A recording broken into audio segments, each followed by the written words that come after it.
días a todos. Muchas gracias a las autoridades de la Unión Industrial de Córdoba por esta nueva invitación para compartir con ustedes algunas ideas. Es un placer para mí compartir con Diego Kovacs este estrado. Lo considero un gran analista de la situación industrial y aprovecho también para pedirles disculpas a todos de que por un tema de vuelos no voy a poder quedarme a lo mejor hasta la finalización de la exposición de él, pero voy a tratar de quedarme lo más posible. Yo quisiera comenzar mencionando las tres grandes restricciones que tiene la política económica actual. En primer lugar, el mundo no es lo que era.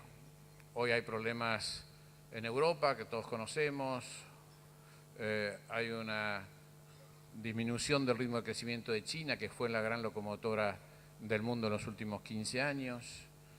Hay enormes problemas en la región, sobre todo por la caída de los precios de los commodities, y sobre todo hay un enorme problema en Brasil, que explica gran parte de los problemas que tiene la industria argentina exportadora a ese país. Un problema en Brasil que tiene sus facetas políticas, sus facetas vinculadas a la corrupción y sus facetas vinculadas a lo económico. Yo soy un optimista en este sentido porque creo que si bien hoy cuesta ser optimista con respecto a Brasil, se están mientras tanto arreglando los temas económicos y a poco que haya una solución política que puede llegar a tardar un par de años, vamos seguramente a ver de nuevo, después de un par de años, a Brasil como una locomotora de crecimiento para la región. La región y la Argentina lo necesita a un Brasil volviendo a la cancha y esto creo que es un tema central. La otra gran restricción tiene que ver con la herencia recibida, y no voy a extenderme en esto, pero no tanto por lo particular o lo específico de los problemas energéticos, monetarios, fiscales, cambiarios, de competitividad, etcétera, las distorsiones tarifarias que había, sino por un detalle menos mencionado. La sociedad argentina no era consciente de esta situación casi terminal de una economía que parecía que todavía seguía creciendo y seguía la luz prendiéndose y seguía el central vendiendo dólares a fines del gobierno anterior. Y a diferencia del 2002, no había esa posibilidad de introducir correcciones. Hay una resistencia muy grande, con muy buenos motivos de una sociedad, porque si estábamos más o menos bien, ¿por qué es que tenemos que hacer todo esto? Esto para el 85% de la sociedad es una incógnita difícil de resolver. Y esto hace la política mucho más difícil de lo que fue en el 2002 en este aspecto. Y la tercera restricción, quizás la más importante, es que este es el quinto gobierno no peronista en los últimos 70 años y los 4 anteriores terminaron antes del fin de su mandato. Por lo tanto, hoy manda la política y hoy la gran obsesión de este gobierno es, y está bien que sea así, tratar de lograr terminar su mandato, para lo cual necesita ganar el año que viene. Yo no estoy entre los economistas que sufre porque la economía esté subordinada a la política, porque creo que siempre es así, sino por el contrario, creo que hay que entender lo que esto es así y que por lo tanto hay que dejar de lado los perfeccionismos para tratar de entender que hay que privilegiar los resultados políticos, porque me apresuro a decir que no hay ninguna noticia económica tan mala que podamos tener en los próximos meses que el debilitamiento político de este gobierno. Por eso yo estoy entre los que celebro y aplaudo de que se privilegie la política, porque si no se transita por el éxito político el año que viene, el resultado económico no va a venir nunca. Creo que esto explica esta mezcla de shocks y de gradualismos, porque ha habido shocks a los efectos de acelerar el acceso al financiamiento, porque era necesario prender el motor de la obra pública cuanto antes, y de ahí el apuro del presidente de cierren cuanto antes con los holdouts, porque necesito empezar a generar obra pública para crear las condiciones para poder ganar el año que viene. Esta es la gran apuesta.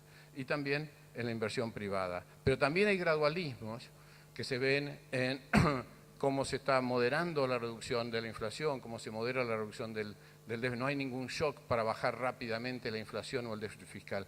Y todo esto se explica a partir de estos requerimientos políticos. Lo segundo que quiero destacar es que, por suerte, tenemos una política que dice que el motor del crecimiento es la inversión. Nos pasamos 10 años escuchando que el motor del crecimiento era el consumo. Y yo, la verdad, como economista que he sido profesor de Historia del Pensamiento durante muchos años, me sorprendía porque es realmente la primera vez. Y creo que Cristina tiene razón. Si se demostrase que eso es así, merece el Nobel, porque no lo dijo nadie en 250 años de pensamiento económico. Siempre se ha dicho, lo empezó diciendo Jean-Baptiste Say hace más de 200 años, toda oferta crea su propia demanda. Toda inversión genera el pago de sueldos que va a justificar la compra de lo que se produce. La inversión sí genera consumo, pero que el consumo genere inversión no lo ha dicho nadie. Hay sí una excepción, que es Keynes en el 32, escribe esos famosos 3 artículos en Times, The Means to Prosperity, donde dice, en circunstancias de deflación y de depresión, o sea, cuando vos llevas 3 años de caída del producto y precios en baja, se justifica impulsar el gasto, pero es la única excepción, y por eso llama su teoría la teoría general, porque describe la situación que le faltaba a la teoría clásica, en donde sí se justifica impulsar el consumo como política de crecimiento. Entonces yo no puedo menos que aplaudir que un presidente venga y diga, yo voy a tener a la inversión como locomotora al crecimiento, porque esto me alinea con la lógica que ha prevalecido desde que la gente se dedica al estudio de la economía. Y también aplaudo, y está muy en línea con lo que hemos muchas veces compartido con Diego en otras ocasiones, aplaudo la definición de que hay que lograr esta inversión para poder volver a crecer sin tener que previamente bajar los salarios. Esto es la gran apuesta. Yo le preguntaba recién a Diego si había traído un gráfico sobre desarrollo humano y salario real, y me dijo que no, pero bueno, es fácil entender lo que quiero decir. La Argentina tiene, podemos verlo de 2 puntos de vista, tiene salario real más alto que los países del mismo nivel de desarrollo humano, o tenemos un nivel de desarrollo humano menor que los países del mismo salario real, como Corea del Sur, Israel, Polonia. ¿Qué ha sido el populismo y el ajuste, este ciclo de los últimos 50 años? Hemos tenido muchísimos periodos de populismo, generalmente asociados a atraso cambiario, y ajustes que hacían bajar el salario real para empezar de vuelta después, por el costo político, otra etapa de populismo. Populismo y ajuste ha sido la secuencia. La forma de romper este circuito vicioso es a cada trabajador rodearlo de maquinaria, de tecnología, de infraestructura, de todo lo que haga que ese trabajador pueda ganar más y que la industria sea competitiva. Este es el desafío. Y pasa por la inversión privada de ustedes, los empresarios, pasa por la inversión pública de la infraestructura, pasa por la tecnología, pasa por todos esos aspectos. Yo decía hace poco un artículo, al obrero que está con un martillo manual hay que darle un martillo neumático, al que tiene una calculadora, una computadora, al que tiene una pala, una topadora. Esto es lo que tenemos que lograr. Esta es la manera de romper este círculo vicioso, y esto es lo que claramente tiene en mente el presidente. Voy a lo que es el título del panel, las perspectivas. Yo creo que, me apresuro a decir, creo que estamos en un año difícil, muy difícil para muchos sectores, por circunstancias muchas veces internacionales, otras por las correcciones cambiarias que se están haciendo, otras por la falta de correcciones cambiarias más profundas también. O sea, hoy los exportadores sufren el cierre de algunos mercados y también una devaluación que claramente no alcanza. Todo esto genera una situación sumamente difícil. Hay sectores que están mejor, seguramente el agro tradicional está mejor, no tanto la lechería, que también está afectada por cuestiones internacionales, un precio de la tonelada de $2.000 frente a 5.000 que llegó a estar en un momento dado. Son situaciones difíciles. La agroindustria también atraviesa situaciones complicadas, no alcanza con esta de evaluación para dar vuelta a los números, pero hay expectativas distintas. Entonces yo creo que hay sectores claramente beneficiados, seguramente va a haber una reactivación importantísima de la obra pública, seguramente hay una reactivación en toda la actividad agropecuaria, esto ya se nota, aumentos de venta de maquinaria del orden del 30%, aumento de las áreas sembradas también significativas, esperemos que el tiempo acompañe, hasta ahora ha sido un año complicado en ese aspecto, y también seguramente la construcción con el blanqueo que se viene, que yo creo que va a ser muy exitoso. Creo que la construcción, que está pasando un momento muy, muy malo, va finalmente el año que viene por tener financiamiento y acceso a inversiones.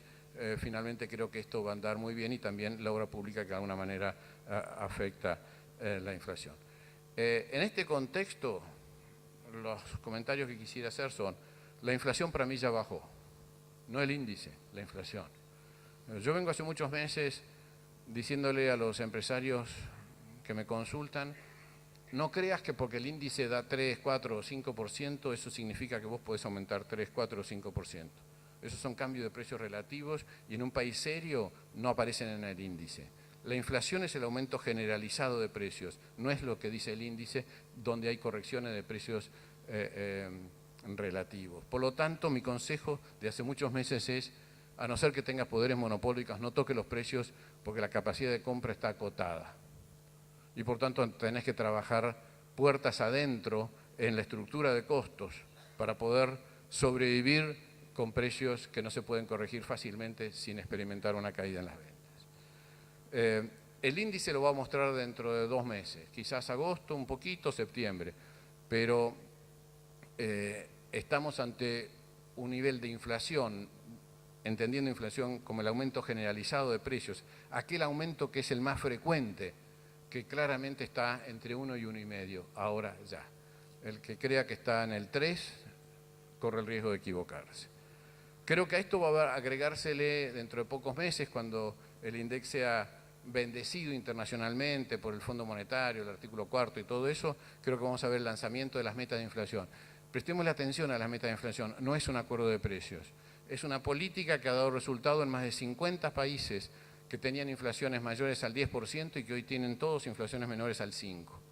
Hay lugares donde funcionó muy bien, Chile, Perú, Colombia, Nueva Zelanda, Inglaterra, Canadá, Israel, y otros donde no tanto, como es el caso de Brasil, donde tuvo metas muy ambiciosas, inconsistentes con la realidad fiscal, y esto derivó en tasas de interés demasiado altas y por tanto políticas de hot money, recesivas, o sea, expansivas cuando entran, recesivas cuando se van.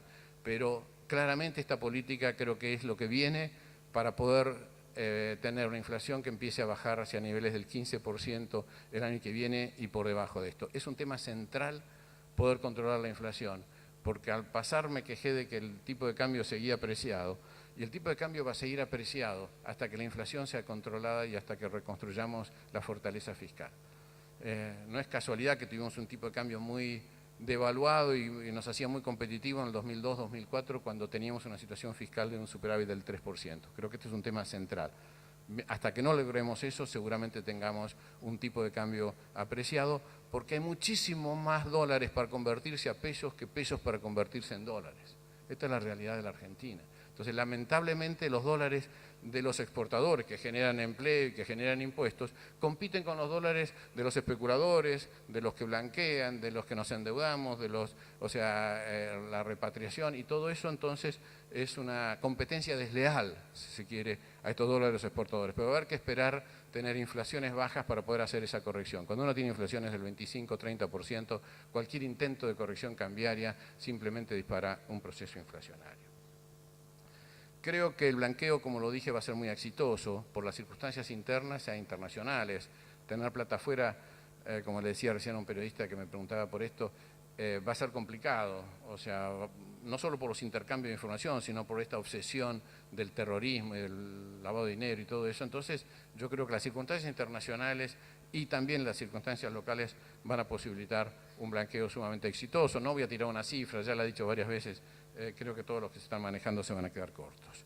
Y creo que todo esto va a llevar a una reactivación que se va a empezar a manifestar a fines de este año, liderada por la obra pública. Hoy en el Gran Buenos Aires hay 2 licitaciones por día. Hay 500 licitaciones ya programadas, fundamentalmente en cloacas, en agua potable, etc. Acá la apuesta es, y no hay ninguna ingenuidad, la apuesta es poner 25.000 millones de dólares en dos sectores, el Gran Buenos Aires y el Plan Belgrano, o sea, todo el norte del país, para mejorarle la calidad de vida o los costos de producción a 15 millones de personas que han votado al peronismo en los últimos 30 años.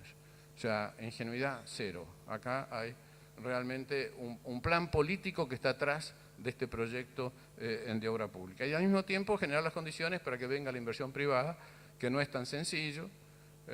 Ahora, yo recuerdo que la teoría te dice que la inversión no se hace para celebrar o para manifestar tu alegría ni tu apoyo a un gobierno. Las inversiones generalmente se deciden para sobrevivir. El que no invierte no sobrevive. Esta es un poco la lógica económica, ¿no es cierto? Y esto tenemos que entenderlo. Yo creo que muchos de los que hoy te dicen, no están dadas las condiciones, digo, no importa que estén dadas del todo, más o menos. Los últimos que inviertan van a tener mucho menos resultados que los primeros que inviertan, si esto es más o menos exitoso. Está claro que yo tengo una visión positiva, no quiero decir optimista, tengo una visión positiva de todo esto, pero también está claro que me siento parte de todo esto a través de Cambiemos, empujado para que todo esto sea lo que está sucediendo, y esto me puede a lo mejor sacar de una estricta objetividad. No obstante eso, veo errores y veo demoras. Yo entiendo a Durán Barba y tengo que decir que me viene ganando 6-0, 6-0 en los últimos 2 años. Cada vez que yo lo critico, finalmente tiene razón él. Pero, ¿por qué? Habría que preguntarle a Cabrera cuando venga en un rato, ¿por qué demoraron el plan productivo, que creo que es muy bueno? Y porque Durán Barba decía que no había que mezclarlo con las malas noticias que venía después. Sí, bueno, pero yo hubiera lanzado antes el plan productivo. Hubiera lanzado antes la salvaguarda de los aumentos de tarifas. Creo que son errores. Pero, digo, a lo mejor tiene razón Durán Barba. Dice, no mezcles buenas noticias con malas porque se diluyen. Entonces, esperá primero a que se digieran las malas para después empezar con las buenas. A lo mejor tiene razón. No sé. Pero creo que estamos ante un plan productivo, y seguramente de eso va a hablar Pancho Cabrera, que tiene elementos importantes, esto de generar mucha inversión alrededor de cada empleado. Creo que a eso tiene que ir reducciones de impuestos. Yo le diría al Banco Nación, si nos estás pidiendo que apostemos a favor, ¿por qué no apostas vos también a favor y nos ofreces plata a 10 años al 4%? Porque seguramente vas a poder captarla a menos del 4% dentro de un año o más. Entonces empezá apostando también. Yo creo que habría que alentar todo este proceso con financiamiento a muy largo plazo. Es muy difícil decirle a la actividad productiva, mira, el tipo de cambio a lo mejor no es todo lo alto que vos querés, pero por lo menos que nos bajen los impuestos, que nos bajen las tasas de interés para ir generando la inversión para recuperar por otro lado esa competitividad. Falta de regulación, faltas obras en infraestructura, faltan muchas cosas. La Argentina estaba bastante deteriorada, pero quiero concluir con esta afirmación. Yo creo que la Argentina enfrenta no un problema coyuntural, enfrenta un problema estructural. Tenemos que romper primero la idea de que el no peronismo no puede gobernar, creo que eso es central, y después tenemos que salir de esa opción de populismo y ajuste generando una inversión mayúscula, un aluvión de inversiones que realmente transite la recuperación económica sin generar una caída del salario real y de la mano de dos elementos tremendamente importantes que a lo mejor no figuran en la agenda económica, que es la lucha contra la corrupción y, como considero que es parte de la corrupción, la lucha contra la pobreza. Yo creo que de la mano de una política que realmente haga de la lucha contra la corrupción y la lucha contra la pobreza los dos estandartes más importantes, vamos a ganar los tiempos políticos para generar las reformas que el país necesita en lo económico. Muchas gracias. Hay una inquietud de cuál será la evolución del dólar en los próximos meses.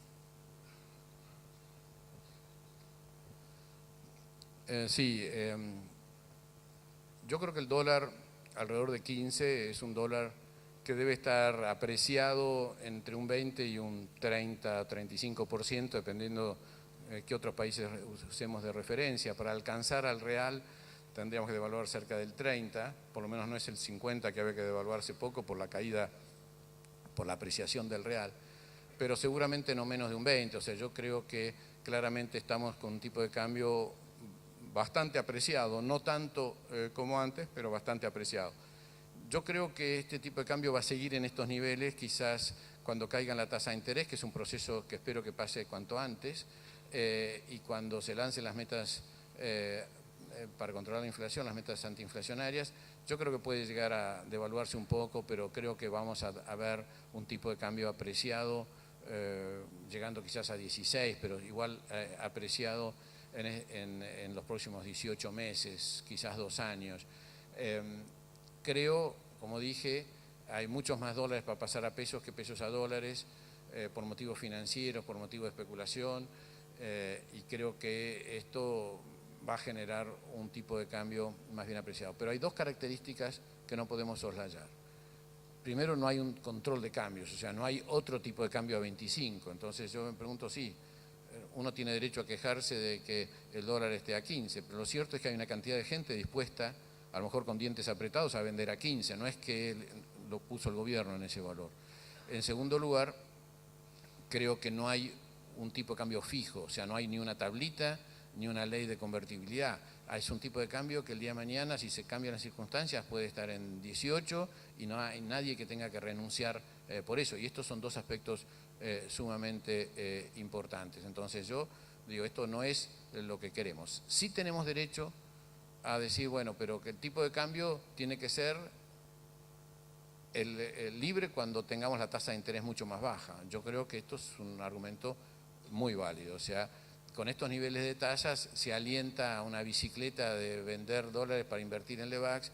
Bueno, yo creo, si tuviese acá a Sturzenegger me diría, tenés razón, pero déjame hacerlo por 5 semanas más hasta que realmente la gente se convenza que la inflación está por debajo del 20%. Y bueno, no voy a discutir por 5 semanas cuando llevamos tantos años peleando por la política cambiaria, pero creo que sí esto está distorsionando. Por eso creo que a lo mejor cuando la tasa de interés baje, cuando bajen las expectativas inflacionarias, a lo mejor el dólar puede acomodarse un poco y sería muy bueno que baje la tasa de interés para detonar un proceso como el del 2002-2004, cuando Prat-Gay estaba en el Banco Central, que los economistas llamamos de aumento de la demanda de dinero. ¿Esto qué quiere decir? Quiere decir nuestra disposición a guardar más saldos en efectivo, tanto en los bolsillos como en las cuentas corrientes. Si esto es así, el central va a recibir una indicación de que puede salir más agresivamente a comprar dólares con expansión monetaria, no con superávit fiscal porque no lo tiene, con expansión monetaria, porque esa expansión monetaria no genera inflación. Entonces yo creo que la gran apuesta y uno de los momentos críticos de los próximos meses es el proceso de caída de la tasa de interés. Acá conozco muy bien el pensamiento del ministro de Hacienda, como él lo vivió en eso, él va a querer que realmente haya una apuesta importante a una fuerte caída de la tasa de interés y ver qué pasa con el tipo de cambio. A lo mejor una parte de este problema se arregla, pero creo que no gran parte porque va a coincidir con el blanqueo, con la llegada de los fondos, del endeudamiento, etcétera, y va a seguir habiendo una enorme oferta de dólares. Lamentablemente para los exportadores los dólares van a dejar de ser escasos en Argentina. Esto, como han dejado de ser escasos en casi todo el mundo, van a dejar de ser escasos y esto genera un contexto que nos obliga a buscar competitividad por otros mecanismos. Muchas gracias, doctor. Vamos a presentar ahora a Diego Coats, economista jefe y director ejecutivo de la Unión Industrial Argentina. Bueno, buenos días, un placer estar acá nuevamente con ustedes. Después de hablar, primero es un placer compartir el panel con Javier y un desafío porque después de la claridad de él me deja la vara muy alta. Yo me voy a apoyar algunas filminas. Los economistas nos dedicamos a fabricar PowerPoints y también malas noticias. Por suerte Javier cambió un poco esa lógica y tiene una beta de optimismo. Yo voy a continuar en esa línea, pero mostrando algunos números de la realidad, de la industria en particular. Como siempre, agradecerles a las entidades de la UIA y la Unión Industrial de Córdoba por estar nuevamente aquí. Yo voy alternando entre los grandes y los jóvenes, el coloquio de jóvenes que ya está licenciado, es uno de los grandes coloquios de jóvenes del país. Esta vez no me preguntaban la edad, así que supongo que ya me jubilaron y me pasaron al de grandes, creo que es un premio. Bueno, como siempre, antes de empezar, a mí me toca hablar en nombre técnico de la UIA, así que hago relaciones institucionales, pero en realidad todo el trabajo es del equipo de profesionales dentro del centro de estudio, los departamentos, un trabajo que seguimos a diario en la entidad para abordar todos los temas de la industria. La idea de mi presentación es un poco continuando con lo que decía Javier, pero aplicado más al sector industrial, hablar de tres temas: el panorama internacional, todo lo que está ocurriendo a nivel internacional, que como decía Javier, a nivel productivo es bastante más complicado que a nivel financiero. Es decir, sobran dólares, eso es bueno; sobran productos, eso no es tan bueno para la industria. Ver cómo está la industria hoy en día y algunas perspectivas y sobre todo desafíos. Como decía Javier, primer punto, este es un gráfico de comercio internacional, cómo es el comercio global hoy en el mundo. Y antes de la crisis de Lehman Brothers, llegan a ver acá, antes de la crisis de Lehman Brothers y después de la crisis de Lehman Brothers, el comercio crecía 7-8% antes y 5-6% después de la crisis de Lehman Brothers. 5-6% de comercio mundial. Era un mundo comprador, sobraban productos. Lo que vemos en términos de consumo de productos y de crecimiento de las exportaciones mundiales. Lo que vemos en los últimos años es que este comercio lentamente se va desacelerando hasta tocar casi un menos 0,1%, un estancamiento hacia fines del 2015 y comienzos de este año. Este es un comercio mundial que dejó de crecer y que no tracciona las exportaciones en muchos rubros, en particular industriales, porque la industria tiene la particularidad que hay deflación a nivel mundial, que caen los precios. La soja y los productos primarios se han mantenido todavía relativamente estables. Y esto un poco tiene como causas que el PBI está relativamente creciendo más lento. Ya no son los números de 4,5 o 5% previos al 2009, sino es a duras penas un 3% de crecimiento mundial, con una particularidad: los dos países que lideran este crecimiento mundial son China y ahora India. Si Alemania 1,5, Estados Unidos 2. ¿Y por qué esto es una particularidad muy importante? Sobre todo por el caso de China, que hoy está muy cuestionado en el marco de la Organización Mundial de Comercio. Porque en el caso de China es una economía centralmente planificada, donde hay comercio desleal, 18.000 millones de dólares, dijo el OMC, de subsidios el año pasado, intervenciones al comercio exterior, muchas empresas públicas que pueden operar durante varios años con rentabilidad negativa. Entonces, al ser un comercio que no crece y todavía liderado por China y ahora también India, estamos hablando de 15% del PIB mundial, es China hoy, Estados Unidos sigue siendo el primero con 25%, pero China es 15%, lentamente acercándose a Estados Unidos como el principal país del mundo en términos de PBI, obviamente con un cuarto de habitantes, ¿no? 300 millones contra 1.200 millones, pero este contexto para nuestro país es difícil, sobre todo cómo nos insertamos internacionalmente y cómo promovemos la industria y la tecnología y el empleo nacional. Y al contexto de un comercio relativamente estancado, con bastante sobreproducción en 7-8 cadenas de valor de China, se le suma nuestro principal vecino, es decir, nuestro socio estratégico a largo plazo, pero hoy una mochila de corto plazo, que es Brasil. Para ponerlo en números, la industria brasileña el año pasado cayó 10, como voy para atrás, está, casi 10%. Si la industria brasileña cayó 10% el año pasado, 4% en 2014, y mes a mes fuimos aumentando las proyecciones de recesión en Brasil. Recién ahora pareciera que dejan de caer. Empezamos este año estimando 3% de caída en la industria y el primer trimestre cayó 10% más. Estamos hablando de una depresión industrial en el sector productivo brasileño muy importante, con sectores que están operando con 35%, 40% de capacidad ociosa, algo que no ocurrió en Brasil en los últimos 60, 70 años, a nivel industrial. Esto claramente nos pone un desafío porque el 50% de las exportaciones de la industria, automotriz, autopartista, que es muy importante en esta provincia, metalmecánica, farmacéutica, textiles, 50% de estas exportaciones van a Brasil. Y en alimento elaborado, no en soja, sino en alimento elaborado, 20%, casi 25% de las exportaciones tienen como destino Brasil. También le compramos mucho, tenemos un déficit comercial con Brasil todavía bastante importante. La buena noticia, lo comentaba recién Javier, es que el real, que llegó a tocar 4.20 con un horizonte de 4.50 hace un año, hoy lo estamos viendo en 3.30, con alguna perspectiva, si nos ayuda un poco las finanzas y la situación política en Brasil, que tiende a ir más cerca de 3 y no vaya a 4. Entonces, Desde el punto de vista, hay dos cosas que nos interesan de Brasil: que ande bien su economía para que nos compre productos, y después la relación cambiaria, el tipo de cambio. Y al menos en la cuestión cambiaria, este año se alivian un poco la cuestión del tipo de cambio y está más cerca de 3.30. Todo esto tiene como correlato, y este es un gráfico que nos gusta mostrar mucho a nivel técnico en la UIA, el déficit comercial. El déficit comercial industrial, productos industriales. Cuando un país crece, efectivamente importa más. La clave es que importe mejor, importa más bienes de capital, importa más componentes electrónicos para la industria, con insumos intermedios y demás. El problema es que esta ecuación cambió mucho en los últimos 10 años y el año pasado tocó un récord de 32.000 millones de dólares de déficit industrial, y un poco lo que se trata es de exportar más, pero sobre todo importar mejor. Porque atrás de estos 32.000 millones de dólares hay un déficit en términos de empleo y calidad del empleo y productividad del empleo muy grande. China prácticamente no existía como déficit y como importador hace 15 años. El año pasado tuvimos 11.500 millones de dólares de déficit comercial con China. De no importar nada, hoy importamos el 20% de ese país. Lo mismo ocurre en el resto de América Latina. Con Europa, 8.200 millones de dólares de déficit.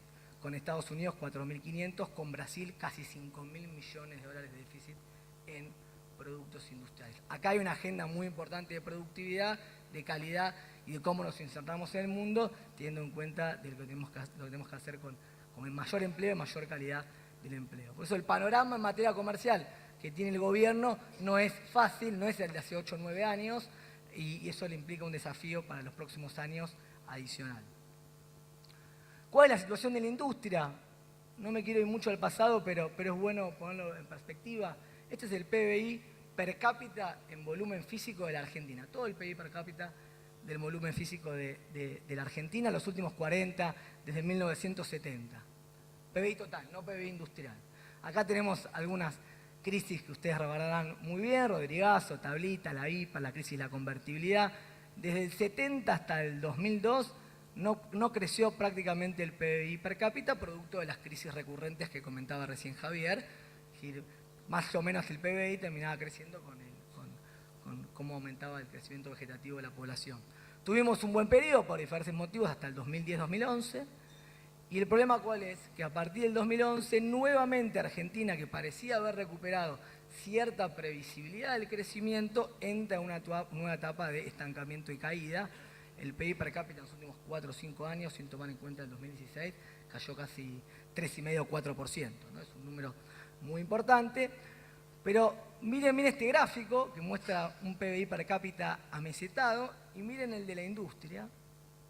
No hay amesetamiento, hay caída absoluta de la industria. Esto, como hemos dicho muchas veces, mismo en este coloquio, no pasa en ningún país. A lo sumo la industria puede perder peso en el PBI, porque muchas actividades que antes se hacían dentro de la fábrica hoy se tercerizan, pero nunca pierda peso absoluto. ¿Por qué ocurre esto? Porque las crisis cambiarias, la volatilidad macroeconómica, afecta muchísimo más las decisiones de inversión en el sector industrial, que son a 10 años, que requiere amortizar capital, donde los impuestos juegan de una forma, donde el financiamiento juega de una forma. Entonces, cuando hay crisis, suba la tasa de interés, todo lo comentaba recién Javier, lo que más ajusta es la tecnología y la industria en términos de volumen físico, empleo, calificaciones, aprendizaje. Donde cierra una industria, hay seguramente un ingeniero menos estudiando en alguna universidad, y hay rutinas operativas. El año pasado Bernardo Kosakov, yo me formé con él y escribimos un libro, lo explicó muy bien. Hay rutinas operativas que son relativamente fáciles de destruir, pero muy difíciles de volver a regenerar.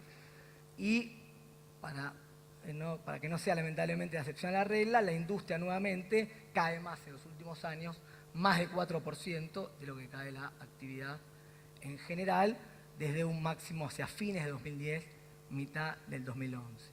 Rodrigazo, tablita de hiperinflación y convertibilidad. Este es el famoso gráfico nuestro de nuestra historia de los últimos 40 años. 4 crisis cambiarias. Ese es el tipo de cambio real, el tipo de cambio en dólares, deflactado por los costos o los precios locales. Devaluación de Rodrigazo, la salida de tablita, la hiper, la convertibilidad. Estas son más chiquititas. Obviamente el tipo de cambio, como lo preguntaban recién a Javier, está bastante bajo, para ser un poco optimistas, si ponemos el multilateral e incluimos a Brasil, estamos más cerca de este nivel, ¿no? Más en el medio, no en los 90, sino en el medio.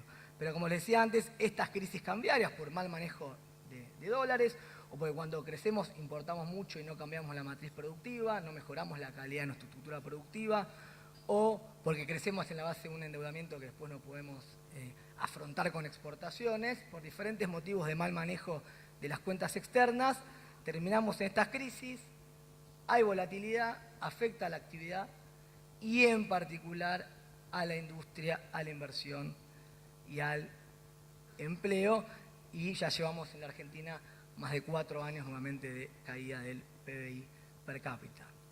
¿Y cuál es por ahí la variable que demuestra lo más problemático de los últimos años? Con esta doble combinación de situación internacional, estancamiento local y aumento de costos, las exportaciones. Año 2011 llegamos a exportar casi 30.000 millones de dólares de productos industriales.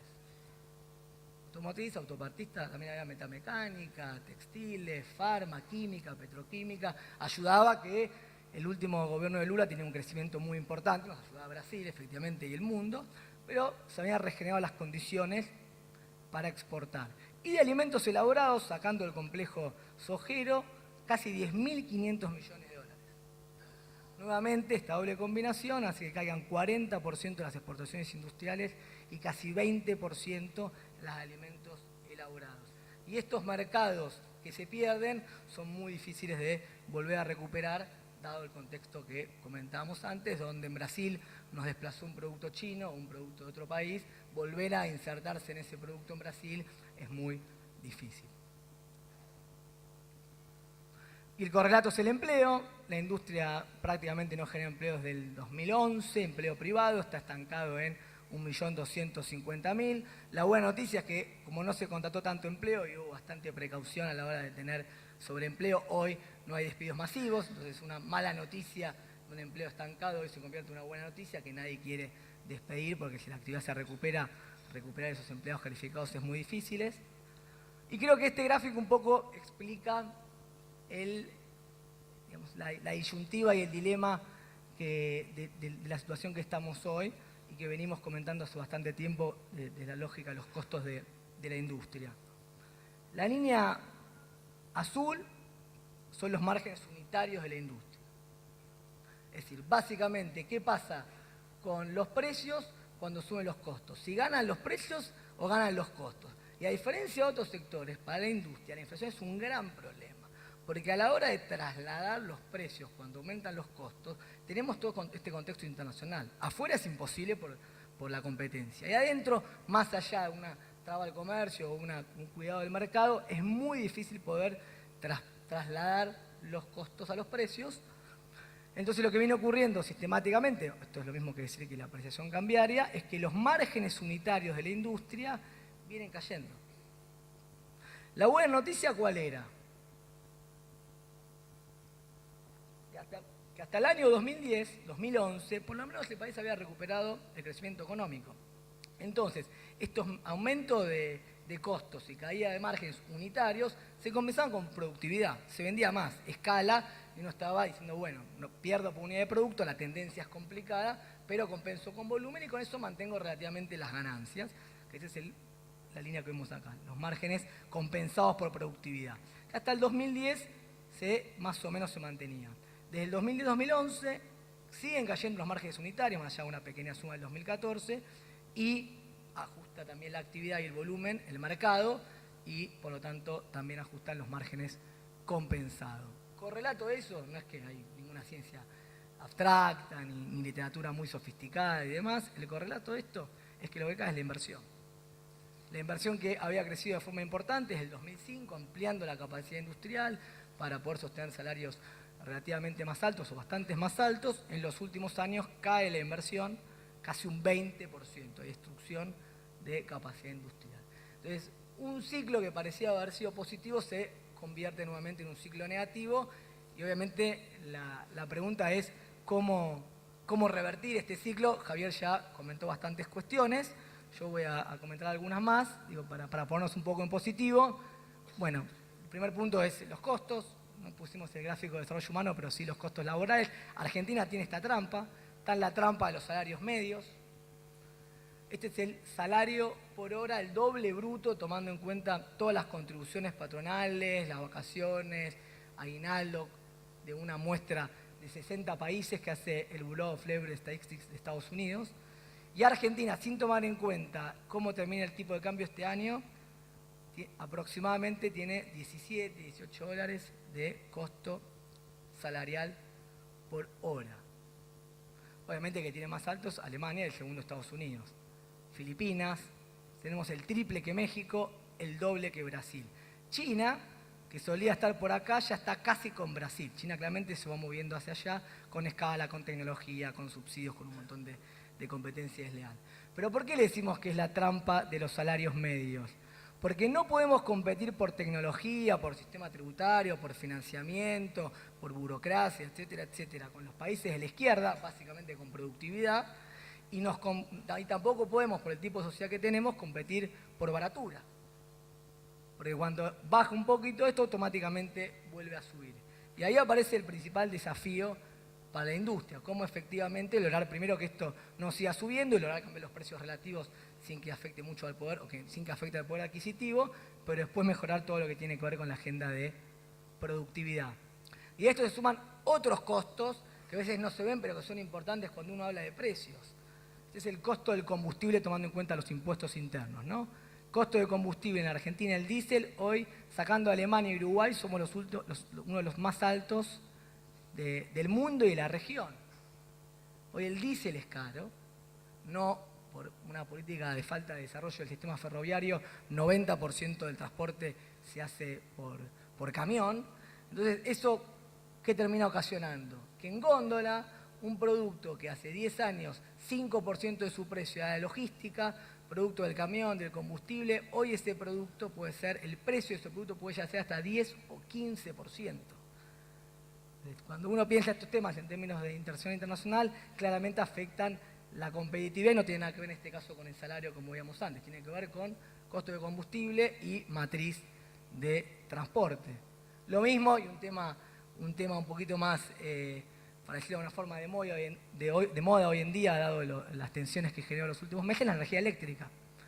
Todavía para las pymes y para el conjunto del sector empresarial estamos cerca de $100, esto era $30, hoy se fue a $100 el megavatio hora, por debajo de Brasil, por debajo de Chile, por debajo de México, no de Estados Unidos, que hoy tiene energía muy barata. Esto es para el conjunto del sector empresarial.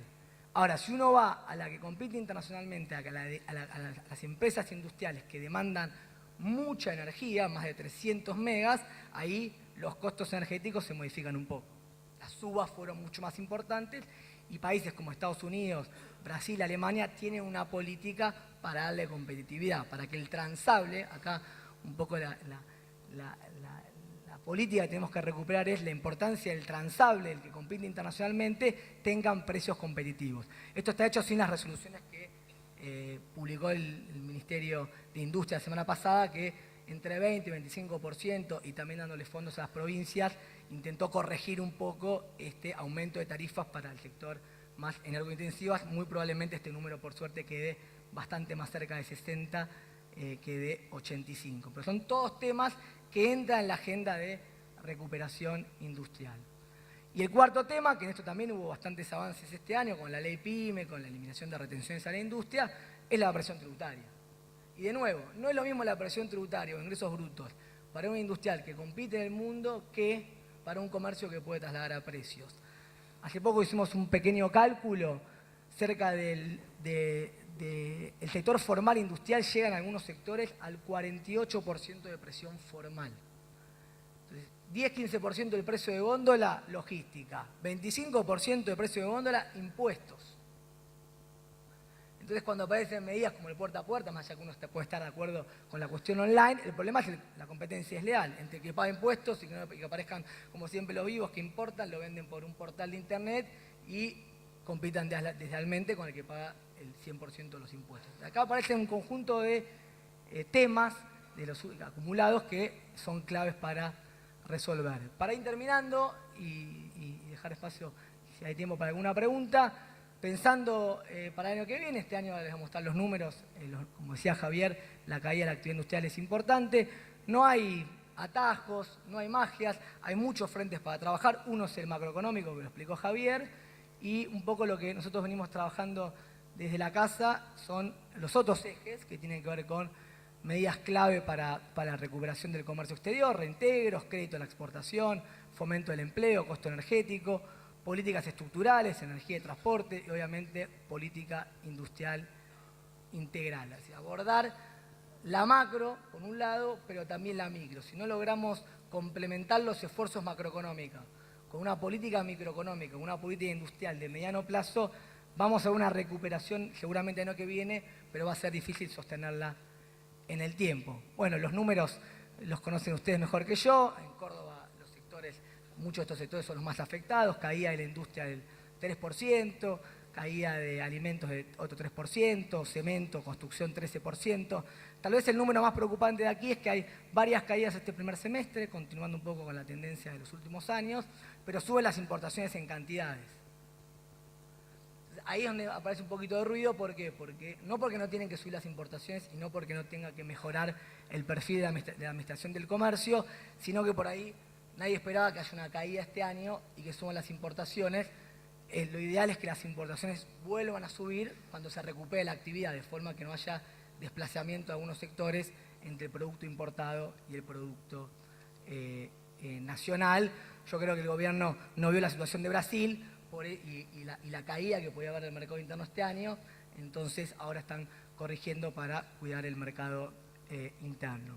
Para terminar, y un poco el desafío y la recuperación de lo que viene, esto es un dato, es algo muy positivo. Argentina despejó su perfil financiero y la cuestión financiera, la calma financiera es un activo que recuperó la Argentina este año, de tasas que tocaron el 12%, pongo señal acá en el techo porque ya vamos a tener tasas de interés del 12-13% cuando el mundo tomaba deuda al 4%. Bajó rápidamente este año a 7,25% y principios de lo que viene seguramente vayamos al 6%. La clave es financiamiento externo. ¿Para qué? El instrumento del financiamiento y el endeudamiento público y privado es clave.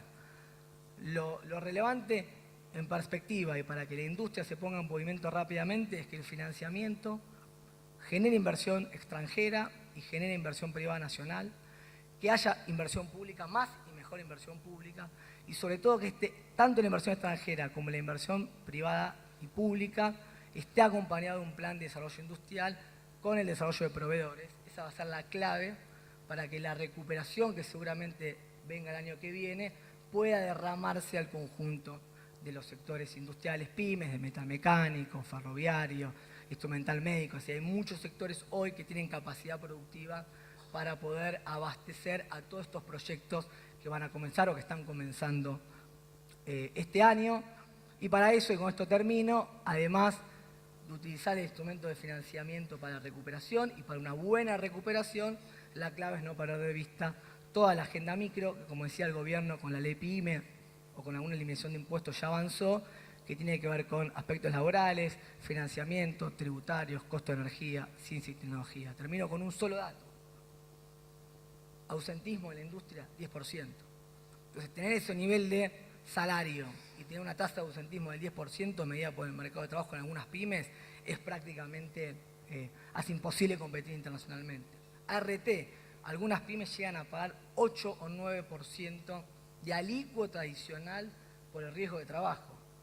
Hay 4.000 millones de dólares de litigiosidad dando vueltas que termina afectando la competitividad de las pymes. Si uno en todas estas cuestiones de la competitividad integral no logra ir abordando en la agenda y las va eliminando lentamente, vamos a apelar de nuevo a recetas que van a generar ajustes y crecimientos y nos van a impedir poder avanzar en la agenda de desarrollo. Muchas gracias. De todas las medidas que evalúan que necesita la industria para reactivarse, ¿hasta dónde creen que se ha avanzado en este momento? O sea, ¿cuáles son las medidas que ustedes valoran que se ha avanzado y cuáles serían las que están pendientes, las que necesitarían?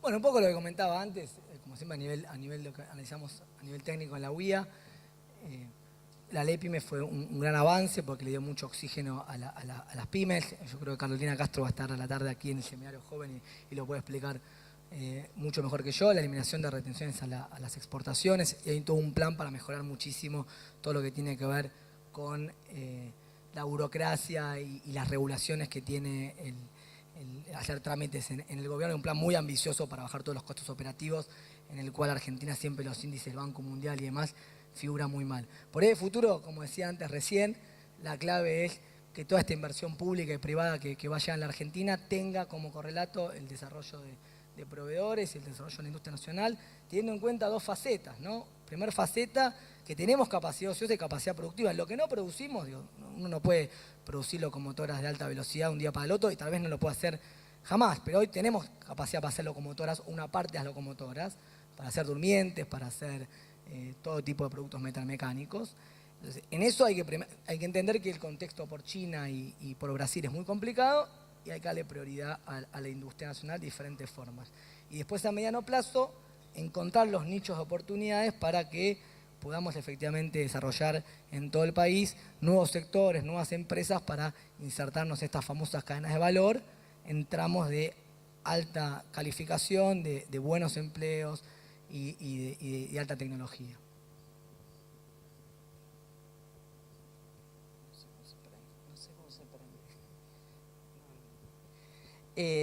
¿Entienden que el tema legal de todas las leyes que se han ido sancionando ha sido suficiente o falta alguna otra que esté pendiente más allá de lo que se está tratando en el Congreso?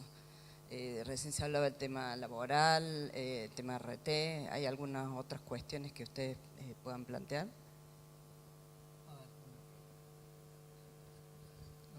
No prende. A ver, bueno, después está Adrián, el presidente de la UIA, y comentar mucho más al respecto. La realidad es que la agenda que veíamos antes es una agenda de 10 años, ir abordando cada uno de los temas.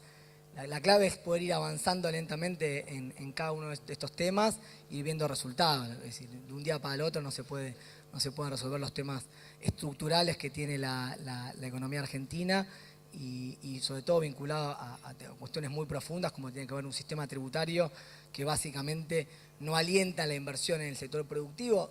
La verdad que no hubo tiempo mucho en la exposición, pero el sistema tributario, los saldos en IVA, la devolución de impuestos, la amortización, más que alentar las decisiones de inversión que tardan en capitalizarse y que tienen retornos a 10 años, es un sistema tributario que beneficia más a poner un comercio que tiene retornos en 1 o 2 años. Digo, si salir de un sistema tributario que históricamente penaliza más la inversión productiva y de calidad que promociona, requiere una reforma que es mucho más compleja y que la verdad que tampoco soy especialista al respecto.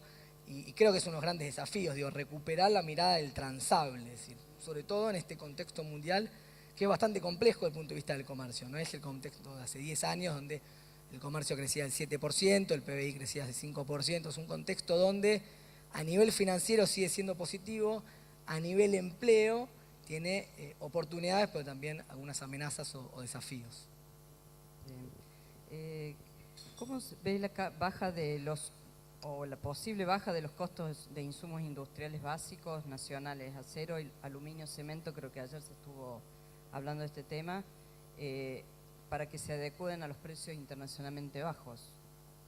Es un tema recurrente, y un poco lo hablábamos recién, digo, si uno compite en igualdad de reglas, es lógico. Si uno compite con empresas públicas que pueden tener 10 años de rentabilidad negativa y tienen subsidios, ahí es donde entra el comercio desleal, digo, ahí es donde los gobiernos y los sectores tienen que buscar soluciones para que no haya que haya aprovisionamiento de estos.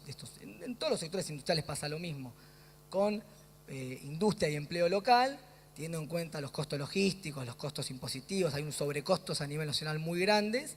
De ahí el gobierno tiene que buscar la forma inteligente para generar buenas, es decir, defender el comercio frente a la competencia desleal en este contexto tan complicado con los subsidios que hay en particular de China, y también generar los incentivos para los que compiten a nivel internacional en el tramo final de las cadenas globales de valores. Y hay un montón de instrumentos en la política industrial, seguramente Martín Echegoyen ayer les contó algunos, que permiten que acá no haya una dicotomía entre un insumo y un bien final industrial, sino que justamente se busque la herramienta para pensar en la cadena, sobre todo porque tenemos cadenas. Digo, si Argentina tiene la suerte, como también Brasil y algo México, de ser los 3 países que tienen base productiva para pensar política industrial, política tecnológica y empleo de calidad. Después lo comentarán las autoridades, el presidente de la UIA, pero la industria genera bastante empleo, 1.300.000 puestos de trabajo, 20% del empleo formal total.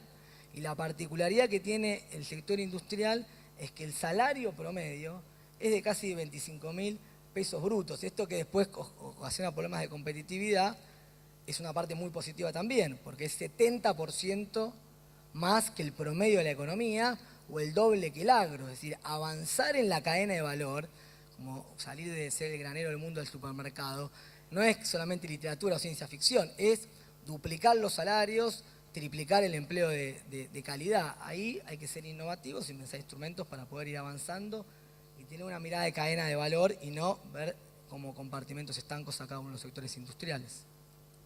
Bien, acá hay 2 preguntas relacionadas que tienen que ver con la industria del juicio, que está preocupando a muchas pymes y destruye también fuentes de trabajo. Un comentario.